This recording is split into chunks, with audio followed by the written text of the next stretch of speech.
Monsieur Méned, pour des questions de propreté et de crédit déconcentré. Merci Madame la maire. Lors de la communication au Conseil de Paris de février de la maire de Paris a été annoncé donc le plan de renforcement de la propreté et la stratégie zéro déchet. Je vous rappelle que le plan de renforcement de la propreté a consisté à recruter 100 effectifs supplémentaires en 2016 sur tout Paris, 80 éboueurs et 20 conducteurs, dont le 18e a bénéficié avec notamment 8 éboueurs supplémentaires. Et dans cette communication de février, la maire de Paris a souhaité également allouer une enveloppe budgétaire d'investissement pour acquérir du matériel de propreté adapté aux interventions de proximité. C'est l'objet de cette délibération. Cette délibération concourt à l'approfondissement de la démarche de copilotage entre les mairies d'arrondissement et les divisions locales de propreté, qui se fait aussi le copilotage en concertation avec les différentes commissions de propreté des conseils de quartier. La municipalité parisienne propose donc un budget total de 500 000 € alloué parmi les budgets d'investissement pour ces matériels de propreté dédiés aux interventions de proximité.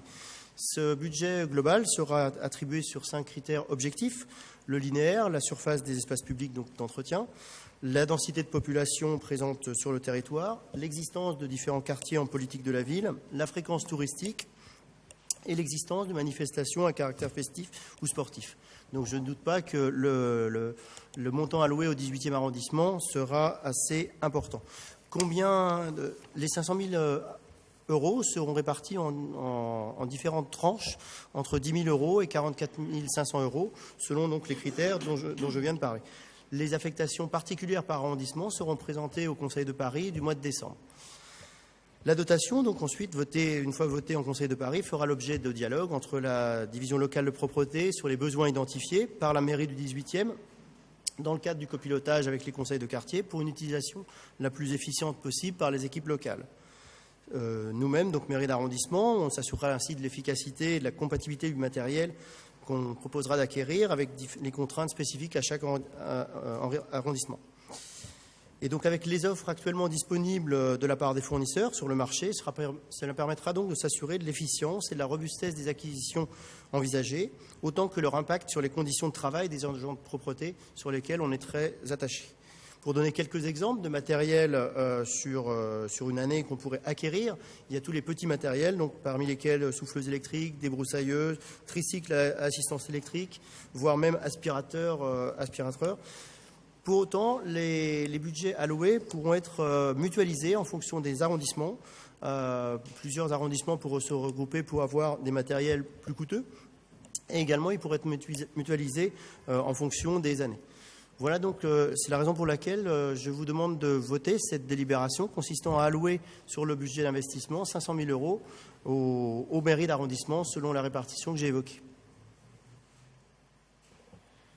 Merci beaucoup. Je pense que c'est un outil supplémentaire qui sera utile sur une problématique qui est importante pour nous. Monsieur Keinec, est-ce qu'il y a d'autres demandes de prise de parole? Monsieur Keinec. Merci. C'est une excellente délibération, et ce d'autant plus qu'on la croirait inspirée du programme de Pierre-Yves Bournazel en 2014. Nous évoquions à l'époque le souhait que le maire d'arrondissement soit aux commandes de la propreté de son arrondissement. C'est vraiment le bon sens. Et par cette délibération, vous allez dans ce sens-là. Alors c'est un tout petit pas, c'est un début. Il s'agit d'un budget d'investissement somme toute anecdotique, petit, peut-être 40 000 € par an pour le 18e arrondissement au mieux. Mais vous avez compris à quel point la proximité était importante en matière de propreté. La proximité, le management des équipes, peut-être pas tant les moyens, mais vraiment le management et la proximité. Voilà, c'est pourquoi nous félicitons que vous alliez dans ce sens. Merci. Moi, c'est surtout les agents de la propreté autour de Mélanie Jeannot, qui est une responsable administrative, mais qui travaille dans le 18e et uniquement dans le 18e, que c'est eux que je veux féliciter. Ceux qui sont les fonctionnaires qui assurent le nettoiement après que les passants ou les habitants aient sali. Moi, je crois qu'effectivement, il faut que le pilotage de la propreté soit le plus en proximité possible. Très honnêtement, ça fait un certain temps qu'on s'en occupe, et heureusement qu'on a ce dialogue avec les agents en question, même si je suis, pour ma part, extrêmement attaché au statut des agents parisiens et au statut parisien des agents parisiens. Encore une fois, nous ne sommes pas 20 villes, ou bientôt 17, je crois, collées les unes aux autres, mais nous sommes bien une collectivité, avec aussi la nécessité d'avoir une politique parisienne qui permette notamment de limiter au maximum les effets des inégalités entre les territoires, puisqu'on sait que Paris est un territoire qui, de ce point de vue-là, est très inégalitaire. Donc je crois que l'équilibre que nous fixons est le bon équilibre, et donc comme vous, j'invite chacun à voter pour la DPE 62, qui est unanimité, il en est ainsi décidé.